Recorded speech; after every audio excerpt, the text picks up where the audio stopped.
बिस्मिल्लाहिर्रहमानिर्रहीम। ख़वातीन व हज़रात, आज हम IB स्टूडियो में जिस अहम कौमी एजेंडे पर बात करेंगे वो है कोरोना वायरस और पाकिस्तान के तालीम के शोबे पर इसके असरात।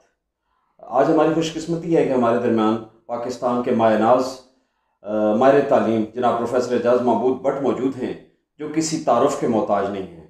तो ये हम इनसे इस बारे में बातचीत करेंगे। जनाब प्रोफेसर एजाज़ महमूद भट्ट साहब, मेरा आपसे पहला सवाल ये है कि इस लॉकडाउन के खुलने के बाद कोरोना वायरस का बहरान जबकि लॉकडाउन के खुलने के बाद अपने अख्ताम की तरफ जा रहा है, तो हुकूमत पाकिस्तान की इस बारे में क्या तरजीहात हैं और उनकी तरजीहात में तालीमी इदारे कहाँ स्टैंड करते हैं?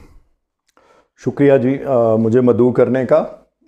देखिए उमर साहब, सबसे पहली बात तो ये है कि हमारी हुकूमत और जो हमारी रियासत की पॉलिसी है, मैं बिल्कुल मतलब ये वाज़े तौर पे आपको बताना चाहता हूँ कि मैं पिछले 3 महीने से मुख्तलिफ़ रिसर्च पेपर्स देख रहा हूँ, पॉलिसी मैटर्स को देख रहा हूँ, बहुत सारी चीज़ों को स्टडी कर रहा हूँ। आप यकीन कीजिएगा कि मुझे गवर्नमेंट की तरफ से, एजुकेशन डिपार्टमेंट की तरफ से, ना ही वफाकी मिनिस्ट्री की तरफ से, ना ही सूबाई मिनिस्ट्री की तरफ से कोई एक रिसर्च पेपर आप मुझे दिखा दें कि जिसमें ये डिटरमिन किया गया हो कि हमारे जो कोरोना वायरस का जो क्राइसिस है, इसके जो असरात हैं वो तालीमी अदारों पे कैसे जा रहे हैं और वो असरात जो हैं उसके क्या मतलब कॉन्सिक्वेंसेस होंगे स्टूडेंट्स पे, पेरेंट्स पे और प्राइवेट स्कूल्स के ऑनर्स पे, और इससे जुड़ी हुई इकॉनमी के साथ इसके क्या असरात जो हैं वो मरतब हो रहे हैं। कोई मुझे आज तक इसमें कोई रिसर्च नहीं मिली, कोई पॉलिसी मैटर नहीं मिला, कोई स्ट्रेटजिक पॉलिसी नहीं मिली।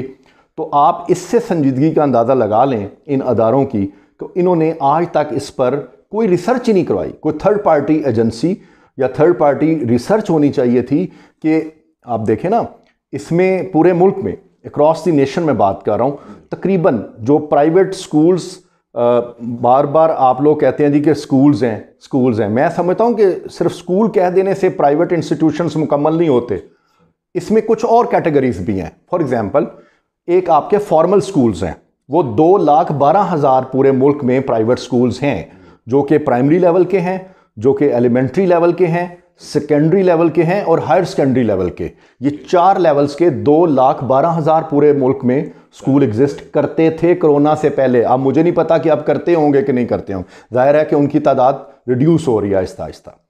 और उसके बाद उन स्कूल्स के बाद लिटरेसी के भी कुछ स्कूल्स हैं जिनको हम इनफॉर्मल स्कूल्स कहते हैं। वो लिटरेसी डिपार्टमेंट ने मुख्तलिफ सिविलियंस को वो सहूलत दी हुई है, वो गरीब कम्युनिटी के अंदर जाके वो स्कूल लोगों ने बनाए हुए हैं। तकरीबन वो भी मेरे हिसाब के मुताबिक जो मुझे पता चला है, तकरीबन 24,000 स्कूल लिटरेसी के हैं। ठीक है, अब देखें इसके अलावा मदारस हैं, इसके अलावा ट्यूशन अकेडमीज़ हैं। तो अगर इन सब अदादो शुमार को मिलाया जाए तो ये 3 लाख इंस्टीट्यूशंस जो हैं वो स्टेक पे हैं, वो बिल्कुल तबाही के दहाने पे हैं।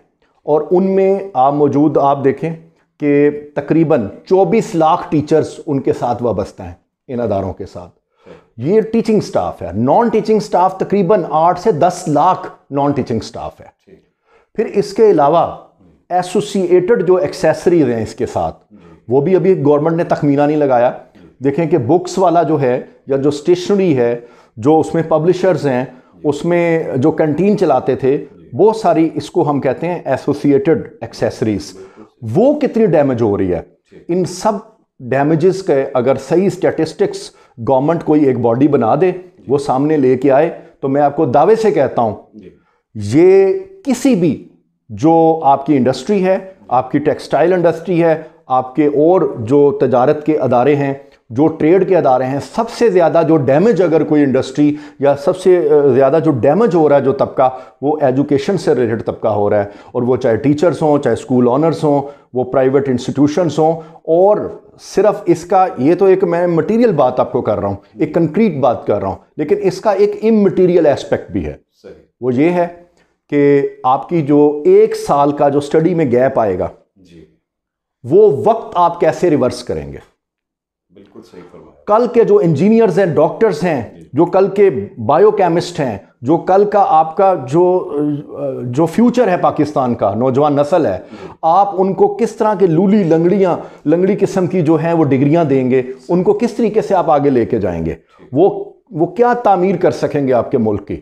तो मैं समझता हूं कि गवर्नमेंट को कोई डिटर्मिन करनी चाहिए ये पॉलिसी, और एक रिसर्च पहले करवानी चाहिए, और उस रिसर्च के नतीजे में लॉकडाउन में आप पंक्चर वाले को आप देखें कि आप फैसिलिटेट कर रहे हैं, आप थिएटर वालों को कर रहे हैं, आप कल्चरल इंडस्ट्री को और आप सिनेमास को कर रहे हैं, आप हर तबके को फैसिलिटेट कर रहे हैं।